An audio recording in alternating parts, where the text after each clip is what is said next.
दोस्तों, Donald Trump ने जो धमकी दी है ना, वो धमकी इतनी जबरदस्त है, लेकिन अब सवाल सबसे बड़ा यह है कि ईरान का रद्द-ए-अमल क्या है।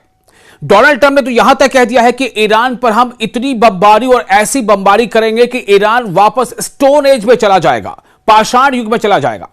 लेकिन उस पर ईरान का रद्द-ए-अमल भी जरा सुन लीजिए। लेकिन उससे पहले यह भी बता दें कि डोनाल्ड ट्रंप की धमकी के बाद, जी हां, धमकी के बाद भी ईरान ने अपने हमले जारी रखे हैं। इस्राइल पर भी ईरान हमले कर रहा है और साथ ही साथ अमेरिकी तमाम अड्डे जो है वो भी इस्राइल के साथ साथ ईरान के निशाने पर हैं। ईरान इस्राइल पर भी हमले कर रहे हैं और अमेरिकी अड्डों पर भी। इस्राइल का ही एक चैनल है, उसने रिपोर्ट किया, इसका नाम है चैनल 12, उसने रिपोर्ट किया है कि बालाई गलील के इलाकों में बस्तूर हगलिलित जो है का नाम है हत्सोर हगलिलित और अबूका में रॉकेट हमलों के बायस खतरे के सारे बनने लगे हैं। यानी इस्राइल के ये जो सब इलाके हैं, ज्यादातर ये वो बॉर्डर इलाके हैं जो ऑक्युपाइड है, जिस पर इस्राइल ने कब्जा किया है। इन इलाकों में सायरन बजे हैं। कब? जब डोनाल्ड ट्रंप ने यह कहा कि हमने ईरान पर जंग लगभग जो है जीत ली है और हम ईरान पर आगे भी ऐसे हमले करेंगे कि ईरान पाषाण युग में चला जाएगा।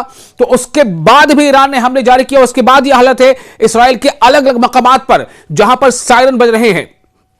और ईरान का कहना है कि हम जंग, मुज़ाकरात और जंग बंदी के ये शैतानी चक्कर को बर्दाश्त नहीं कर सकते। यानी डोनाल्ड ट्रंप के जो रिएक्शन आया है, जो उन्होंने आज मतलब डोनाल्ड ट्रंप ने जो कहा है कि हमने जंग लगभग जीत ली है ईरान के खिलाफ और हम ईरान पर का बहुत नुकसान कर चुके हैं। पूरी तफसील आपको मैं बता चुका हूं।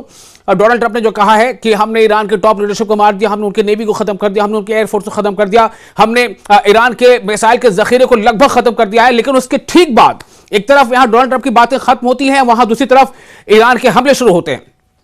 तो ईरान की वजारत खारजा के तर्जुमान है, उनका नाम है इस्माइल बागाई। इस्माइल बागाई ने डोनाल्ड ट्रंप की तकरीर के जवाब में बयान जारी किया, यानी ईरानी सरकार की तरफ से बयान जारी हुआ, जिसमें अमेरिकी सदर ने खबरदार किया था कि ईरान को 2 से 3 हफ्तों में मुआहिदा करना होगा, वरना इसके तमाम बिजली घरों पर हमले किए जाएंगे। डोनाल्ड ट्रंप ने यह कहा था कि हमले इतने शदीद होंगे कि ईरान पाषाण युग में चला जाएगा। उसके जवाब में ईरान का जो रद्द-ए-अमल सामने आया है वो भी सुनने लायक है। इस्माइल बागाई जो ईरान के वजारत खारजा यानी एक्सटर्नल अफेयर्स मिनिस्ट्री के एक तर्जुमान हैं, स्पोक्स पर्सन, उनका कहना है कि हम जंग, उसके बाद डायलॉग और फिर जंग बंदी और फिर इसी तरह की अमल, यानी फिर से कभी जंग। तो हम ये जो चेन है ना, जंग, डायलॉग, जंग बंदी, फिर डायलॉग, फिर बातचीत, फिर जंग, तो हम इस तकरार के इस अमल की तकरार जो है, जो साइकिल है, इस शैतानी चक्कर को बर्दाश्त नहीं करेंगे। और जारी तनाजे को न सिर्फ ईरान बल्कि पूरे खित्ते और इससे बाहर के लिए तबाहकुन करार दिया है ईरान ने। तो जो इस्माइल बागाई हैं, ईरान के विदेश मंत्रालय यानी वजारत खारजा के तर्जुमान, उन्होंने कहा है कि जब तक अमेरिका और इस्राइल के हमले जारी रहेंगे, ईरान भी जवाबी कार्रवाई जारी रखेगा। यानी ईरान बार बार अपना यह मौकफ दोहराता है कि हमले की शुरुआत ईरान ने नहीं की, ईरान पर हमला किया गया तो ईरान का क्या फर्ज बनता है? ईरान तो अपने दिफा के लिए हमला करेगा, तो यह जवाबी हमला हम करते रहेंगे और शिद्दत से करेंगे। और यह भी वाज़ेह किया है कि तेहरान अपने खलीजी हमसाया यानी कि जो खाड़ी के देश हैं, खलीजी ममालिक हैं, जो पड़ोसी देश हैं, उनको दुश्मन नहीं समझता। यह बहुत काम की बात है जो ईरान अपनी तरफ से कह रहा है।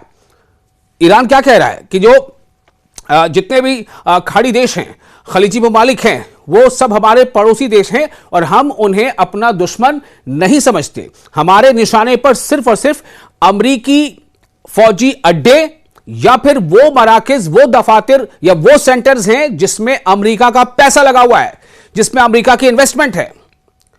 तो इस्माइल बागाई ने कहा कि हम 12 कह चुके हैं कि हम सब के साथ अच्छे हमसाए यानी पड़ोसी वाला ताल्लुक जो है वो बरकरार रखने के लिए पुरज़्म है। मसला यह है कि अमेरिका और इसराइल उनकी सरजमीन को ईरान के खिलाफ फौजी जारहियत के लिए इस्तेमाल कर रहे हैं। इस्माइल ने कहा कि यह एक गैर मुनसिफाना जंग है जो ईरानी अवाम पर मुसल्लत की गई है। हमारे पास इसका मजबूत जवाब देने के सिवा कोई चारा नहीं है। ईरान मिसाइल के मलबे से वस्ती इसराइल में पानी की लाइन टूट गई। जी हां, यह आपको बताने जा रहा हूं कि एक तरफ तो डोनाल्ड ट्रंप के इस दावे के बाद ईरान का यह रद्द-ए-अमल आ गया और उसके बाद ईरानी हमले भी जारी हैं। एक ईरान का जो हमला हुआ है इसराइल पर, मैंने आपको कुछ नाम बताया है, कई जगहों पर हमले हुए हैं, उनमें से एक हमले के नतीजे में क्या हुआ है कि जो मिसाइल का जो मलबा गिरा उससे इसराइल में पानी की लाइन टूट गई, यानी वाटर सप्लाई लाइन को जबरदस्त नुकसान पहुंचा। उससे काफी वहां पर जो है पानी की किल्लत हो गई, अफरा तफरी हो गई है। वहीं दूसरी तरफ लेबनान ने भी हमले किए हैं। डोनाल्ड ट्रंप के इस स्पीच के, इस खिताब के बाद लेबनान से रॉकेट हमले के बाद शुमाली इसराइल में धुआं धुआं देखा गया, यानी ईरान भी हमले कर रहा है, लेबनान से हिजबुल्लाह भी हमले कर रहा है। और दूसरी तरफ आपको एक और रिपोर्ट दे दें कि इसराइल के ही चैनल 12 ने बताया है कि गलील के इलाके में एक बस्ती से उठते हुए धुएं की तस्वीर शाया की गई है, जहां लेबनान से फायर किए गए रॉकेटों के बाद धुआं उठता देखा गया। इदारे के मुताबिक चंद मिनटों में इस इलाके की जानिब 30 से ज्यादा रॉकेट दागे गए। यह गुज़िश्ता एक घंटे में गलील पर दूसरा ऐसा हमला था। और ये सारे हमले कब हो रहे हैं? डोनाल्ड ट्रंप के जो अवाम के नाम खिताब था उसके बाद। तो चैनल 12 जो इसराइल का चैनल है, चैनल 12 के मुताबिक शुमाली इलाके किरियात शमोना में वहां भी रॉकेट हमले किए गए, जिसके बाद 85 और 34 साल के उम्र के 2 अफराद जो है वो शार्पनेल लगने से जख्मी हो गए। ईरानी फौज और अमेरिकी इसराइल हमारी वसी और स्ट्रैटेजिक सलाहियतों से नावाकिफ है। ये कौन कह रहा है? ईरानी फौज की तरफ से ये बात सामने आई है कि अमेरिका और इसराइल जो है वो हमारा जितना स्ट्रैटेजिक जो हमारी सलाहियत है, वसी स्ट्रैटेजिक सलाहियत यानी काफी बड़ी और काफी इन डेप्थ, उससे अमेरिका और इसराइल दोनों क्या है? नावाकिफ हैं। ईरानी फौज के कमांड हेडक्वार्टर खातमुल अंबिया सेंट्रल हेडक्वार्टर ने कहा है कि अमेरिका और इसराइल को ईरान की फौजी ताकत की मुकम्मल समझ नहीं है और जंग को दुश्मनों की हतमी हथियार डालने तक जारी रखने का आज़म जाहिर किया है। तर्जुमान ने बयान में कहा है कि आपको हमारी फौजी ताकत और साजो सामान के बारे में मुकम्मल मालूमात नहीं है, आप हमारी वसी और स्ट्रैटेजिक सलाहियतों के बारे में कुछ नहीं जानते।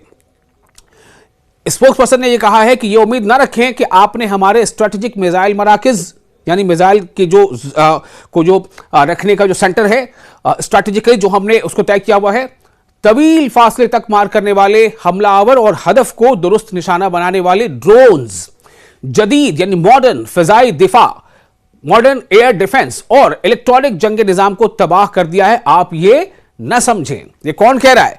ये ईरान का जवाब है। तो ईरानी सरकार के वज़ारत ख़ारजा के तर्जुमान के मुताबिक ईरान की स्ट्रैटेजिक फौजी पैदावार ऐसे मकामात पर होती है जिनके बारे में दुश्मन को इल्म नहीं है और वो कभी वहां तक नहीं पहुंच सकता, जबकि अब तक जिन मराकज़ को निशाना बनाया गया है वो गैर अहम थे। ये ईरान का कह रहा है। ईरान मजीद ये कह रहा है कि वसी और तबाहकुन इक़दामात की वार्निंग भी ईरान दे रहा है और ऐसी वार्निंग देते हुए कहा है कि जंग उस वक्त तक जारी रहेगी जब तक दुश्मन मुस्तकिल, हतमी और मुकम्मल तौर पर हथियार न डाल दे। यानी कि दुश्मन, अब जाहिर सी बात है दुश्मन कौन है? ईरान का दुश्मन कौन है? जो ईरान कह रहा है ईरान का दुश्मन कौन है? अमेरिका। ईरान का दुश्मन कौन है? इसराइल। और अगर उसके अलाइज कुछ है, लेकिन यही दोनों मुल्क अभी हमले कर रहे हैं। तो ईरान का कहना है कि जब तक दुश्मन हथियार नहीं डाल देता, हमारे तरफ भी जवाबी हमले का सिलसिला जारी रहेगा और हमारे हमले नहीं थमेंगे।